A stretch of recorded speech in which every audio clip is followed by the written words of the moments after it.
Hello. इस video में हम लोग सीखने वाले हैं नेशनल इनकम को एस्टिमेट करने का पहला तरीका। अब तक हम काफी चीजें कवर कर चुके हैं, 4 टॉपिक्स कवर कर चुके हैं। तो आज की वीडियो से पहले मैं आपसे कुछ क्वेश्चन पूछना चाहता हूं, मेरे को आंसर्स बताइएगा। पहला क्वेश्चन है, नेशनल इनकम का एग्रीगेट क्या होता है? नेशनल इनकम का एग्रीगेट होता है NNP-FC। Next, depreciation is also known as dash. Depreciation is also known as consumption of fixed capital or consumption of capital or capital replacement cost. Next question, dash are the taxes imposed by government on goods and services. The answer is indirect taxes. Indirect taxes are the taxes imposed by government on goods and services. Indirect taxes includes GST and custom duty. Next question, dash can never be negative. Dash can never be negative और options हैं NFIA, NIT और depreciation. इनमें से क्या चीज negative नहीं हो सकती है? The answer is depreciation can never be negative. आखिरी सवाल, एग्रीगेट क्या होगा gross value added at factor cost का? Gross value added at factor cost का क्या एग्रीगेट होगा? Gross value added at factor cost का एग्रीगेट है GDP-FC। चलिए, बहुत बढ़िया। अगर आपके आंसर्स ठीक थे, बढ़िया, आपको चीजें याद है, आप रिवाइज कर रहे हो, गुड। नहीं यार आंसर ठीक थे तो फिर ढंग से रिवाइज करना चाहिए आपको। Now, how to calculate national income? 3 तरीके हैं। पहला तरीका है वैल्यू एडेड मेथड, दूसरा तरीका है इनकम मेथड और तीसरा तरीका है expenditure method.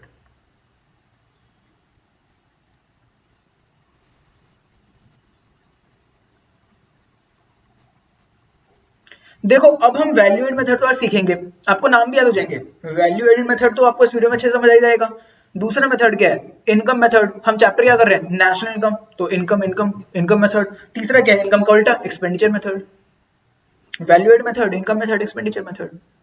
Now let us come to the first method, जिसका नाम है method 1, value added method. Value added का आपको एग्रीगेट पता ही है, GDP-MP। और वैल्यू एडेड का मीनिंग क्या होता है वो मैं अब आपके साथ डिस्कस करने वाला हूं। चलिए स्टार्ट करते हैं। मैं आपको वैल्यू एडेड का पहले मीनिंग समझाता हूं। मान लेते हैं आप एक प्रोड्यूसर हो, आप कुछ सामान मैन्युफैक्चर कर रहे हो, आपका बिजनेस है। तो आपका बिजनेस है और आप उस बिजनेस के कर्ता धर्ता हो। सो ये है बिजनेस और आप हो उस बिजनेस के प्रोड्यूसर। आप क्या करते हो? आप सामान लेते हो, रॉ मटेरियल, और सामान से फिनिश गुड्स बनाते हो। प्रोड्यूसर का ये काम होता है। आप मैन्युफैक्चरर हो, प्रोड्यूसर हो। तो आपने क्या करा? आपने रॉ मटेरियल खूब सारा खरीदा। तो आपने रॉ मटेरियल खरीदा कितने का? लेट अस से 20,000 रुपए का। और आपने 20,000 का रॉ मटेरियल, लेटर से वुड खरीदी, आपने लकड़ी, और आपने वुड खरीदी और उस वुड से आपने बना डाली बहुत ही प्यारी सुंदर दिखने वाली चेयर्स या टेबल्स। आपने बना दी फिनिश गुड्स। रॉ मटेरियल खरीद के जो आपका आउटपुट बन गया वो उसकी वैल्यू हो गई है 80,000 रुपए। क्या बात है! मतलब 20,000 की आपने चीज खरीदी, उसको इंप्रूव करा, उससे उसमें चीजें कुटर कुटर जो भी आपको करना था आपने उसमें सैलरी लोगों को दी, वेजेस लगाई, और आपने उसमें ग्लू लगाया, जो भी चीज होती है, पेंट वेंट जो भी आपको करना था सब आपने मैन्युफैक्चरिंग प्रोसेस कंप्लीट करी और आपने सामान बेच दिया। बेचने के लिए रेडी हो गया सामान 80,000 का। 20,000 का सामान बन चुका है 80,000 का। तो आपने इसमें कितने की वैल्यू ऐड करी? आपने 60,000 की वैल्यू ऐड कर दी। कितना हो गया? 60,000 हो गया ना वैल्यू एडेड। बहुत सिंपल चीज है ये। तो यहां पर जो वैल्यू एडेड है दैट इज 60,000। इस वैल्यू एड को कहते हैं ग्रॉस वैल्यू एडेड। इसको कहते हैं GVA, gross value added. Gross value added होता है एक बिजनेस का या फिर एक प्रोड्यूसर का उसने कितनी वैल्यू ऐड करी, और अगर हम पूरे देश के जो भी प्रोड्यूसर्स हैं सबका ग्रॉस वैल्यू एडेड ऐड कर देंगे तो वो एक तरीके से हो जाएगा GDP MP। तो भाई ये ग्रॉस वैल्यू एडेड, एक बंदे का ग्रॉस वैल्यू एडेड है, सबका ऐड कर देंगे तो हो जाएगा GDP MP। ये है सिंपल वर्ड्स में वैल्यू एडेड। अगर हम हर किसी की वैल्यू ऐड कर देंगे तो टोटल ये आ जाएगा कितने का सामान बना देश में। मैं आपको एक एग्जांपल समझाता हूं ये वाली बात। देखो होता क्या है, मैं आपको क्या बताने की कोशिश कर रहा हूं कि gross value added is equal to, ये एक ट्रिकी बात है और ये समझ आती नहीं है तो मैं वो समझने की कोशिश कर रहा हूं, आपको आ जाएगी ध्यान सुनोगे तो। Gross value added is equal to total value of goods and services.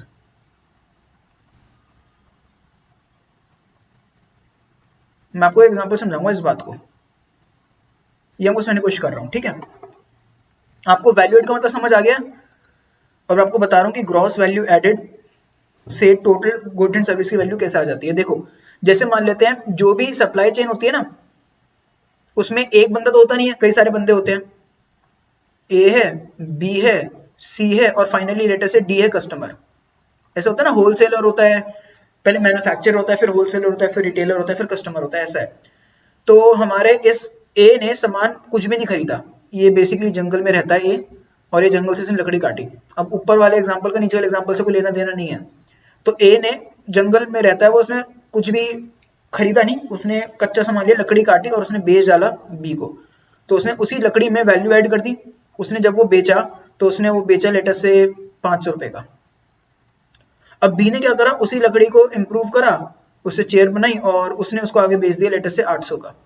अब सी ने क्या करा, उसी को फिर आगे बेच दिया, डी को कितने का बेच दिया, 1000 का। तो सामान फाइनली कितना बिका, 1000, है ना। और अगर आप ये देखोगे कि वैल्यू ऐड कितनी हुई, ए ने कितनी वैल्यू ऐड करी, वैल्यू एडेड कितना है ए में, तो आप देख पाओगे ए ने वैल्यू ऐड करी है 500 की, क्योंकि 500 माइनस 0 इज इक्वल टू 500। इसने बेचा 500 का, सामान बनाया जो बन गया 500 का, खरीदा इसने 0 का था। अब बी ने कितनी वैल्यू ऐड करी है, यहां पे वैल्यू ऐड निकालो, ये कितना हो जाएगा, 800 माइनस 500 इज इक्वल टू 300, ठीक है। और सी ने कितनी वैल्यू ऐड करी है, वैल्यू एडेड हो गया सी का 1000 minus 800 is equal to 200। D ने तो वैल्यू ऐड करी नहीं क्योंकि डी ने तो बेचा ही नहीं, डी ने तो कंज्यूम कर लिया। तो टोटल वैल्यू एडेड कितनी हो गई, टोटल वैल्यू एड हो गई 500 प्लस 300 प्लस 200 और ये मिला के कितना आ रहा है, 1000 जितने का सामान था। तो देखो वही बात हो गई ना जो मैंने ऊपर लिखवाई थी। क्या बात हो गई, जो टोटल वैल्यू एडेड होती है ना, जो ग्रॉस वैल्यू एडेड है, जो टोटल वैल्यू एडेड है सबकी, वो मिला के वही आता है जो total value of goods and services होती है। थी ना एक गजब बात, बिल्कुल।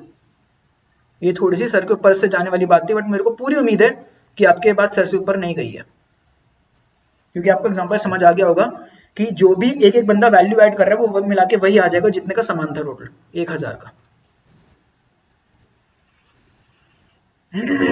अगर आप इसको कुछ भी और एग्जांपल होगे तो हमेशा ऐसे ही मैच होगा।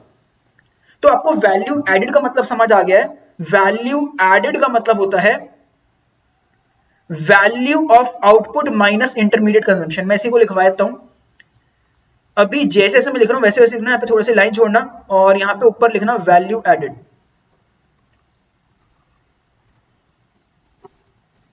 वैल्यू एडेड का मतलब होता है, वैल्यू एडेड का फॉर्मूला है वैल्यू ऑफ आउटपुट, मतलब सामान कितने का बना माइनस इंटरमीडिएट कंजम्पशन, मतलब हमने सामान यूज कितने का कर लिया। तो इस तरीके से ना वैल्यू एडेड निकालते हैं। वैल्यू एडेड को रिप्रेजेंट किससे करते हैं, जीडीपी एमपी से। तो नीचे लिख लो जीडीपीएमपी। अब नेशनल इनकम के क्वेश्चंस को करते कैसे हैं, अब मैं आपको बिल्कुल सबसे इंपॉर्टेंट चीज बताने वाला हूं चैप्टर की, क्वेश्चन करते कैसे हैं, ध्यान से मेरी बात सुनिएगा, फिर मैं इस वैल्यू एडिड को कंटिन्यू करूंगा और एक्सप्लेन करूंगा। जो भी हमें चीज निकालनी होती है उसको हम रखते हैं इक्वल्स टू के लेफ्ट में, जो भी क्वेश्चन हमें कहेगा निकालो, तो मैं आपको पढ़ा रहा हूं national income, most probably question कहेगा नेशनल इनकम निकालो, नेशनल इनकम निकालना होगा तो हम लिख लेंगे एनएनपीएफसी, क्योंकि नेशनल इनकम क्या होता है एनएनपीएफसी। अगर क्वेश्चन कहेगा कि तुम एनडीपीएफसी निकालो तो मैं यहाँ पे क्या लिख दूंगा, एनडीपीएफसी लिख दूंगा। क्वेश्चन कहेगा तुम यहाँ पे जीएनपीएमपी निकालो तो मैं यहाँ पे जीएनपीएमपी लिख दूंगा, जो क्वेश्चन रहेगा मैं वो यहाँ पे लिख दूंगा। मैंने अभी यहाँ पे क्या लिखा है, नेशनल इनकम, क्योंकि मैंने यहाँ पे सोचा है, माना है कि यहाँ पे क्वेश्चन हमें नेशनल इनकम निकालने को कहेगा। यहाँ पर हम क्या लिखते हैं, यहाँ पे लिखते हैं क्वेश्चन रिक्वायरमेंट।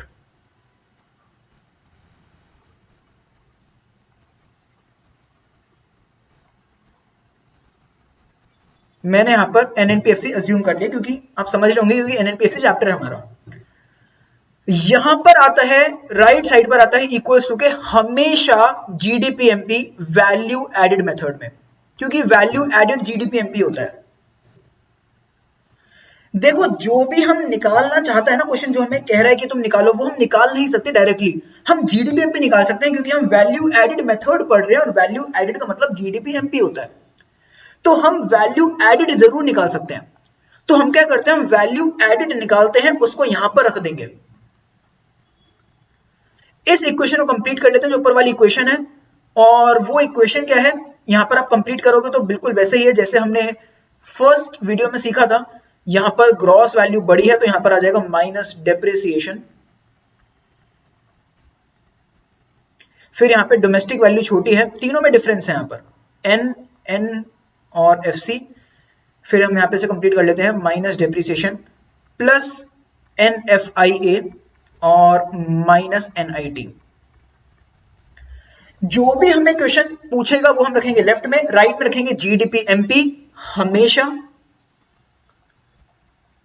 क्योंकि ये वैल्यू एडेड है। फिर हम जीडीपी एमपी निकाल लेंगे जो हम नीचे फॉर्मूला लिख रहे हैं उस तरीके से। तो जीडीपी एमपी का पहला फॉर्मूला क्या है, GDP MP is equal to value of output minus intermediate consumption. Value of output का मतलब है हमने सामान कितने का बनाया, और इंटरमीडिएट कंजम्पशन का मतलब है हमने सामान कितने का खरीदा था। लेटर से हमारे वाले एग्जांपल में जो हमारा ये रॉ मटेरियल है ये था इंटरमीडिएट कंजम्पशन, हमने 20,000 का सामान खरीदा था, कंज्यूम करा था, और हमने बना दिया 80,000 का, तो हमारी वैल्यू एड आ गई थी 60,000 की। तो आपको यहाँ पे समझ आ गया है वैल्यू ऑफ आउटपुट का मतलब क्या होता है, इंटरमीडिएट कंजम्पशन का मतलब क्या होता है, नीचे एक्सप्लेन्ड भी है, ये देखिए मैं आपको रीड भी कराऊंगा value of output intermediate consumption थोड़ी देर बाद, बट अब आपको मीनिंग समझ आ गया है। अब वैल्यू ऑफ आउटपुट का मतलब क्या है उसका भी हम डिटेल में समझते हैं वैल्यू ऑफ आउटपुट को। गाइस वैल्यू ऑफ आउटपुट का मतलब होता है सामान कितने कब बनाया, ना कि बेचा। Value of output is equal to value of goods produced. हमने आउटपुट कितने का बनाया, बेचना इंपॉर्टेंट नहीं है, आउटपुट कितने का बनाया। देखो हम ना नेशनल इनकम में सेल्स को नहीं लेते हैं, प्रोडक्शन को लेते हैं, और इसका लॉजिक भी बड़ा सिंपल है, क्योंकि जो हमने सामान बनाया ना वो इंपॉर्टेंट है। हो सकता है हम उसको अगले साल बेचें, हम उसको इसी साल बेचें, कभी भी बेचें, फर्क नहीं पड़ता, बट हमने सामान कितने का बनाया वो इंपॉर्टेंट है। तो हमें क्या चाहिए, हमें वैल्यू ऑफ आउटपुट चाहिए। वैल्यू ऑफ आउटपुट का मतलब है सामान कितने का बनाया, बनाया ना कि बेचा। अब कई बार क्या होता है हमें क्वेश्चन में ये गिवन होता है हमने सामान कितने का बेचा, तो हम क्या करेंगे उससे वैल्यू ऑफ आउटपुट निकाल लेंगे, और वो बहुत आसान है, लॉजिक भी आपको समझ आएगा। सुनना ध्यान से, मैं कहता हूं क्वेश्चन में दे रहा हूं आपको, हमने सामान बेचा, लेट अस से हमने सामान बेचा 1 लाख रुपए का 1 साल में, और सामान बेचने के बाद भी हमारे पास साल के एंड में क्लोजिंग स्टॉक बचा हुआ है 20,000 का। हमने सामान बेचा 1 लाख का, उसके बावजूद हमारे पास 20,000 का सामान रखा हुआ है, बताओ हमने कितने का सामान बनाया था, सोच के बताओ। वैल्यू ऑफ आउटपुट, और कहा जा सकता है इसे प्रोडक्शन।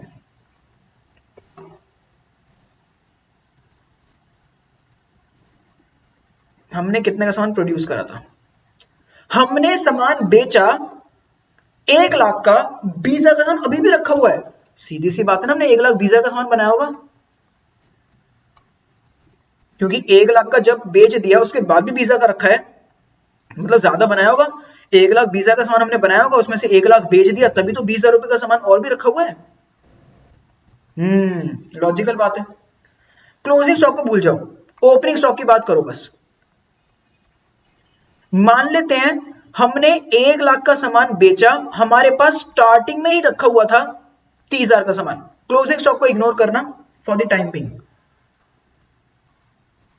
हमने 1,00,000 का सामान बेचा, हमारे पास स्टार्टिंग में रखा हुआ था 30,000 रुपए का सामान, हमने कितना बनाया?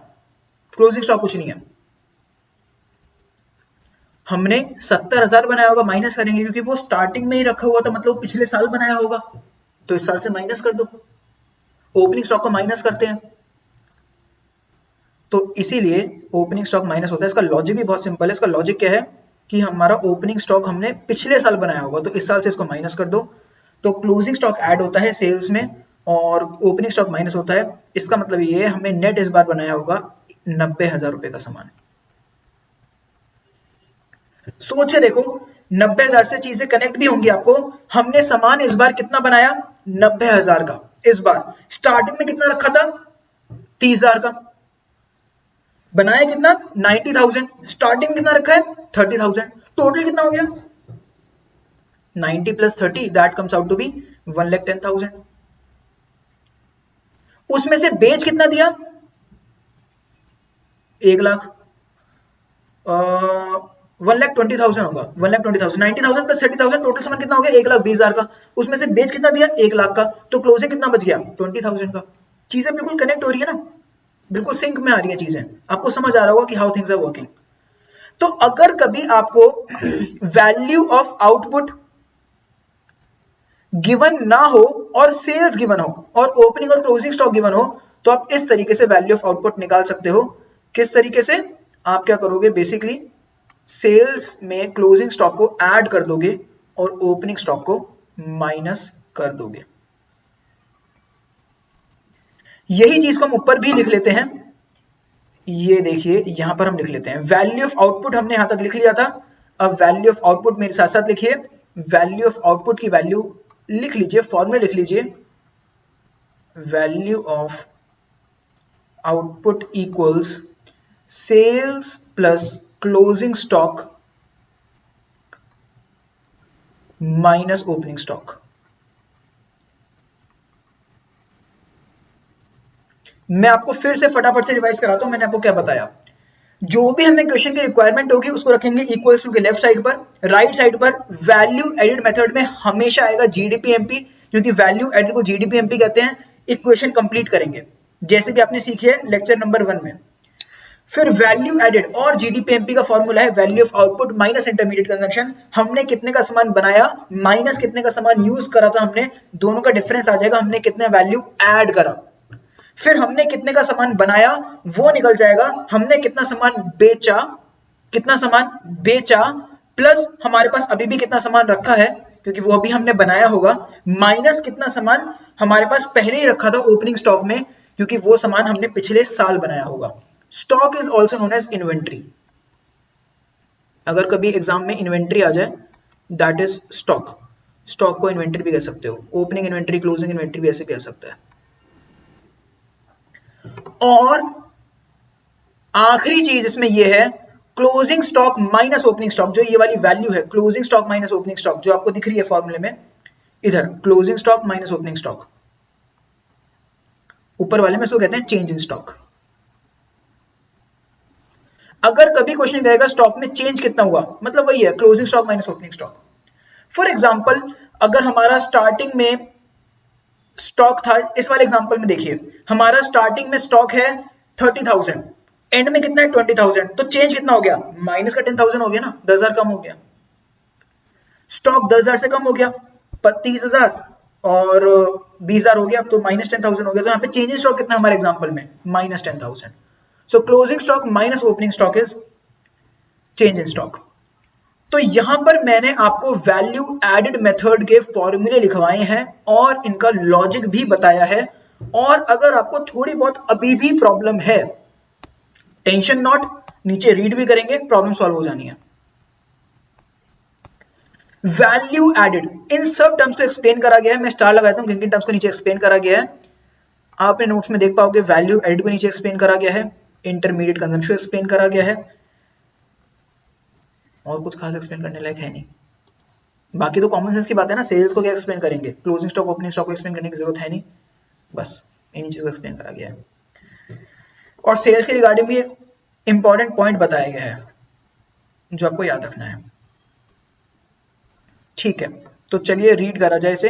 Value added refers to addition in value of raw materials by the producer. कितनी सिंपल डेफिनेशन है और कितनी सिंपल वर्ड्स में इसका मीनिंग बताया जा रहा है कि एडिशन कितना हुआ है रॉ मटेरियल्स में बाय अ प्रोड्यूसर।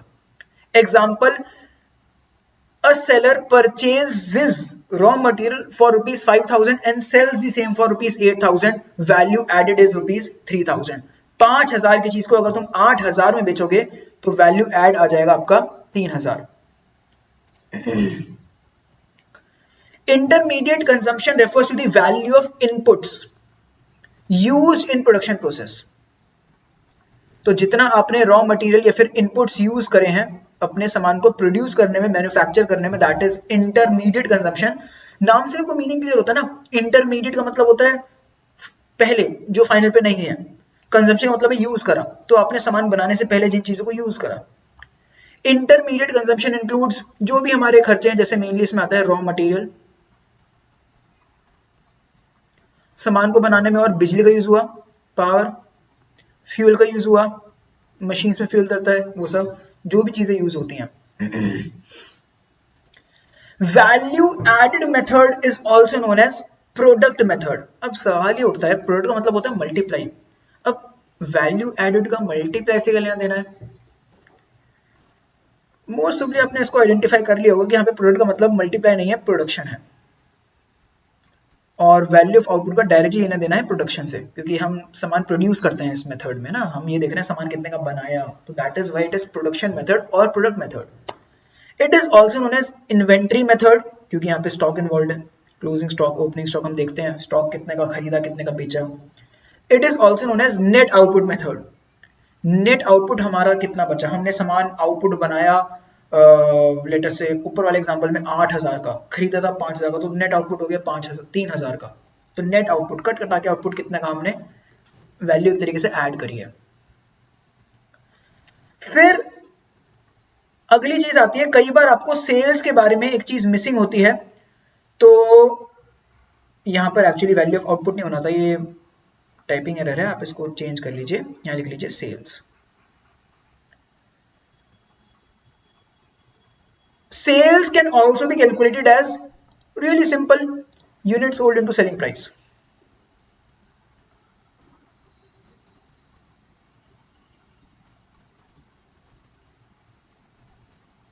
कई बार क्या होता है ना, आपको क्वेश्चन देता है हमने कितनी यूनिट्स बेची बिजनेस ने और उसका सेलिंग प्राइस क्या है, तो दोनों को मल्टीप्लाई करते हो तो ऑटोमेटिक लॉजिकल सी बात है हमारी सेल्स की वैल्यू आ जाएगी। लेटेस्ट से क्वेश्चन कहता है कि हमने 5000 यूनिट्स बेची हैं और एक यूनिट 10 रुपए की है, सो 50,000 रुपए की सेल्स है।